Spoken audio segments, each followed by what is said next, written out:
Hi guys, I'm Adam Wilbourn from WhatCulture. He's Adam Clery from WhatCulture, and we are here with your afternoon news. Hashtag good after news. Coming up, the real reason why Killer Kross hasn't been on Impact recently. OWE shows have been cancelled in the UK. Huge news about WWE's plans for NXT. A former Impact star is on the FBI's most wanted list. What are you doing? Well, this is actually... What? Oh, it doesn't pop. Bang! It's a little bit of bubbly! Why are we having this? Because we're celebrating, my friend, because good. the AEW World Championship, you can bring out the bottle if you like, Thanks. has been found! Hey! Long time since I've done actual journalism where you take a story from like start to middle to completion. It's not great. That is horrific, that is. That's not bad. It's a little bit of bubbly. You can't complain, I suppose. Yeah, Chris Jericho's AEW World Championship has been found by, and I'm going to have 4 goes at this, Tallahassee Police Department in Florida. After we put that lead on, the morning news this morning with the e-fit of the suspect has been found in mere hours after, I mean, can we take the credit for this? I think so. Yeah, we pretty much helped in that situation, I think. Anyway, yes, the police department announced that they had found his belt. They posted a big picture of it, which weirdly got deleted. So there's a bit of a question mark over this, but anyway. They posted a picture on their Facebook saying, "We have something that belongs to you, Chris Jericho. Celebrate with hashtag a little bit of bubbly. Brackets, responsibly, of course. But then, after 16 minutes, they deleted that post. But of course, all the Tallahassee local reporters had picked it up and already done a story on it. And then AEW themselves have now reported on it. So it's officially been found, we think. But for some reason, the police department deleted the post. So we suspect maybe they kind of just found it and then put it on the socials and then reached out to AEW, been like, oh no, actually it would be fun if it's just not found and we can do a thing with it, but it's out there in the open, so they've probably gone and embraced it. Anyway, it's good news. Yeah, a little bit. Fantastic news. Unfortunately, no reports on Andy Murray's whereabouts yet, though. He did tweet, though he was eating somewhere. Did. I've not seen him. Yeah, to let him know. Yeah, tweet him, let him know. Hope he's doing all right. Shall we move on? Well, I mean, yeah, but yeah. Is this going to be worked into a storyline? It is, basically, isn't it? I think if the police hadn't literally gone like, oh, we found it, I reckon AEW could have done something sensational with it. Like, once they got it back, they could have, whoever Jericho's next opponent is, they could have given the belt to them. That would have been good. But yeah, it's done now, isn't it? We think it's found. It's not 1000% confirmed, but the police seem to think they found it, and AEW seem to think they found it. It's just this weird deleted post. If you work for the Tallahassee Police Department and you're watching this, our DMs are indeed open, so let us know. Mine aren't, especially if you're the police. Okay, well, let's move on anyway and talk all about Killer Kross. You might be wondering, a little bit bubbly. You might be wondering why he hasn't been appearing on Impact I have been recently. wondering that. He was last seen losing to Eddie Edwards at Slammiversary in July. Well, it's pissed this, isn't it? Yeah, it repeats on you. According to WrestleZone, the reasoning behind it is that Kross refused to blaze, during a First Blood match. The reasoning behind it is he was concerned about the lack of blood testing performed in advance of the contest, and also unhappy at the lack of medical officials at the event. Loads of rumours swirling about Killer Kross potentially wanting to sue Impact Wrestling. No substantiation on that as of yet. But Sean Ross Sapp has confirmed that story about him refusing to blade. And they ended up having to use fake blood in that match. And also, he's noted that many Impact wrestlers claim they've not been afforded full royalties for merchandise sales. That's one of the issues betwixt. I don't see that very often. Sean, betwixt my word, Kross and his employers. Tell you what, if you use word oh god, this is already going to be head. If he's using words like betwixt, I can guarantee that Sean's been having a little bit of the bubbly. That's the last time we'll do that joke, I swear. That's weird. That in the year of our Lord 2019, the idea that a wrestler would be forced to blade in a match rather than it being just an idea they had and then something the promotion had to... Yeah, I mean, it's one of those things where it's kind of a given in a First Blood match, but at the same time, it's not necessarily him flat out refusing to blade because he just doesn't want to blaze. His justifications, if they are legitimate, the fact, the lack of blood testing prior to the event and the lack of medical assistance at the event, strikes me that Killer Kross is completely justified. I would say if you've got, issues over the way they're going to blood test and have EMTs on hand, maybe don't allow your performers to get booked into First Blood matches in that case. Surely, if you want to do a First Blood match, you probably have to, during the creative meeting, at least go, now don't worry, everyone will be blood tested and there will be EMTs at ringside. Plus, there's a lot easier way to do these sorts of matches, as we've seen before, between Randy Orton and Brock Lesnar. Just do it the hard way. Or the really easy way to do First Blood matches, not. Right? Speaking of First Blood, The FBI will be looking to draw that in their manhunt. Ooh. This is a mad one, this. This is crazy. X-Impact knockout, and I always do this wrong. Tranisha Sims. We're happy with that? Yeah, I'll allow Always it. do that wrong. She was in the 2005 WWE Diva Search. She is now, and I am reading this right, El Paso, Texas's most wanted fugitive. Wow.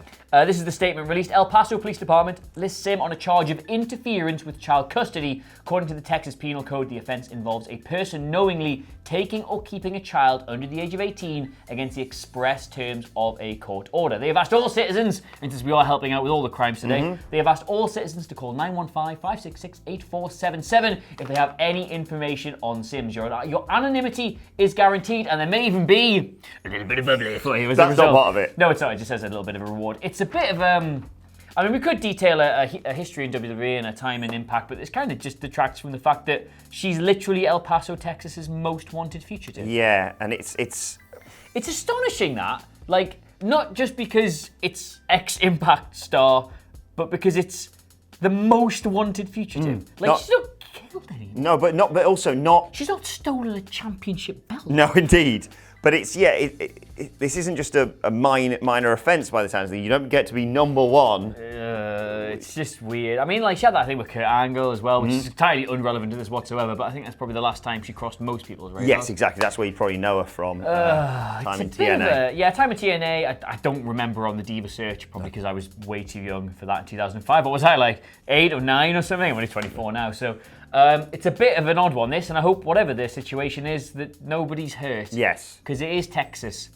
And everything's messier in Texas. That's what they say. Yeah. Let's move on and talk about WWE and NXT. You may have seen recently that WWE have been pushing to file a number of trademarks for some of their superstars. Within the last week, they've... the smell of it. Oh, God, when it actually, that's... I've only had it from the bottom. They've registered trademarks for a load of people on NXT. Names, just a few examples I'm going to give. Candice LeRae, Keith Lee, Kushida. I could go on and on and on here. No, you couldn't. That's all you've written. Well, I deleted the others off this so it all fit on one piece of paper. We saw this a few weeks back. We saw Breezango, Matt Riddle, Walter's names were trademarked. Also, intriguingly, the Iconics names are also part of that, which potentially could see them move to... back to NXT and to Wednesday nights, which would make sense because they are the greatest team ever. So I don't understand how you... Actually, they're my second favourite tag team ever. Do you know what my first are? A little bit of the Dudleys. Right, what do you reckon to this? You totally... I thought you were going to say me and you there. It's a bit of a shame. Anyway, cheers. Close third, that one. Close third, thank you very much. It's a bit of an odd one, this, mostly because I don't understand how you can trademark the name Walter. It's just, like, nobody's walking around called like, Paul Iconics. Or like Breezango Thompson or something like that. No. But there's lots of Walters out there. How do you trademark the name Walter? I don't really know. How do you prove you came up with that? Unless they just say like it's Walter, but it's all capital letters. All capital letters, white on a black background, and said with a V. Didn't they try and trademark Adam Cole as well, which is stupid? Yes. Yeah, They did try and do- it's like he's never used that anywhere else. Would you genuinely be happy if the Iconics moved back to NXT? Because face it, they are going to have to. The whole call-up system is going to get completely done in when that changes, because you can't. And I've said this on a million videos. You can't keep just telling the network, "Oh yeah, I know we've built this whole like program around this person and they're really popular. People are tuning in every week to see them, but they're going to go to Raw, they're going to go to SmackDown now." So you kind of got to. You got to establish your top people on that brand, and that's kind of where they've got to stay. And so.